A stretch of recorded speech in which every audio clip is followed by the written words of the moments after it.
I don't think I've ever seen a show that is as inconsistent as the Book of Boba Fett.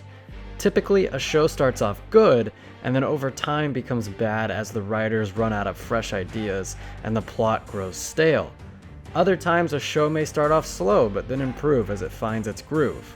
The Book of Boba Fett is entirely different. It manages to offer some of the best Star Wars I've seen in years, as well as some of the worst. And it does this from one scene to the next. It's all over the place.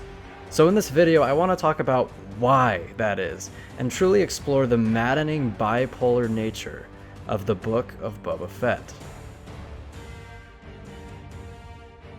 The first reason that this show just hasn't quite worked, particularly in the scenes that are set in the quote-unquote present, is that we haven't been given a compelling reason for Boba Fett wanting to become a crime lord. Look at The Mandalorian. We know why Din wants to keep Grogu safe and deliver him to a Jedi. It's because he cares deeply for the child and would give his life to protect him. But we do not know why Boba Fett is so deeply motivated to become a crime lord, at least not for a while. It just sort of seems like it's something he's doing because he doesn't have anything better to do. You can argue that he's seen the people of Tatooine suffering due to rampant, unchecked crime, but I mean, has he? This apparent suffering of the people of Mos Espa would have been more apparent if we had been shown the people at large suffering as Boba Fett walked through the streets of Mos Espa. That's really all the show had to do, and yet we don't see that, and Boba even says he doesn't see any of that in episode 3. The slaughter of the Tusken tribe works, I think, as motivation, but that didn't come until episode 3. We spent almost 3 episodes largely uninvested in Boba's primary goal. That is simply not acceptable. The choice to alternate between the past and present in the Book of Boba Fett is the primary reason that the Book of Boba Fett simply isn't working as effectively as it could be. It forces the show to feel fragmented and awkwardly paced, which is frustrating, because I believe the best parts of this show have been the scenes that take place in the past. It carefully built up the lore and customs around the Tuskens. It depicted how they grew to respect Boba Fett, all while he grew to see them as more than just savages. The train robbery scene in particular was incredible, as was Boba's vision and initiation ceremony. And it does provide motivation to why Boba Fett would want to get a handle on crime on Tatooine, with the slaughter of his adoptive tribe at the hands of the biker gang. So, would it not have been better to just linearly tell this story? Start with Boba Fett escaping the Sarlacc pit, and then build up to him becoming a crime lord.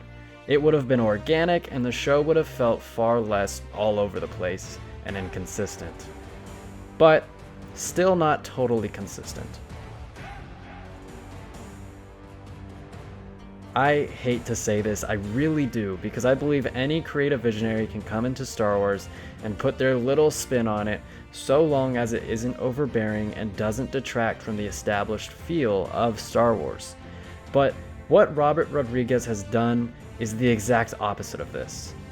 In the episodes he's directed, the show has at times not looked nor felt like Star Wars. His directorial style tends to make everything look sort of cheap and awkward. This worked fine for something like Spy Kids in the early 2000s, but it absolutely does not work for a show that should be something along the lines of Star Wars Goodfellas or Star Wars Godfather. Nothing screams this more than the cyborg biker gang. I mean, let me just stop and rant for a moment, but what the hell was that? How did they think that was a good idea? It looks like these kids were plucked right out of Cyberpunk 2077 and dropped into Star Wars. It might have worked if it were Coruscant or something, but this is Tatooine. Nothing is that shiny or vibrant on Tatooine. Nothing. And these kids are supposed to be jobless, poor, and have to steal water to survive. Yet they have hover bikes that look extremely expensive, and cybernetic enhancements which also probably cost a pretty penny. It makes no sense. Furthermore, that had to be the least intense, slowest chase scene I have ever seen. It looked so cheap and silly, and it simply wasn't engaging in the slightest. But I digress. Rant over. Despite all of these things, I still have enjoyed the Book of Boba Fett. There have been some fantastic moments and ideas in the show. Tamora Morrison has been awesome as Boba Fett, even if the relatively slow nature of the show isn't exactly what a lot of fans were anticipating. He clearly loves playing the character, and it's a blast to see him in the role and back in the fold of Star Wars once more. I really hope the show can turn it around and become more consistent, because there's a lot to love here, but it just can't seem to get out of its own way.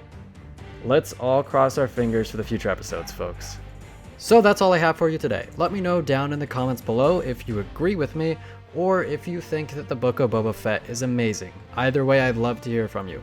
Leave a like if you think we deserve it, and be sure to tune in next week. I believe we're going to start doing the watch parties again for each episode. I know it's been a while.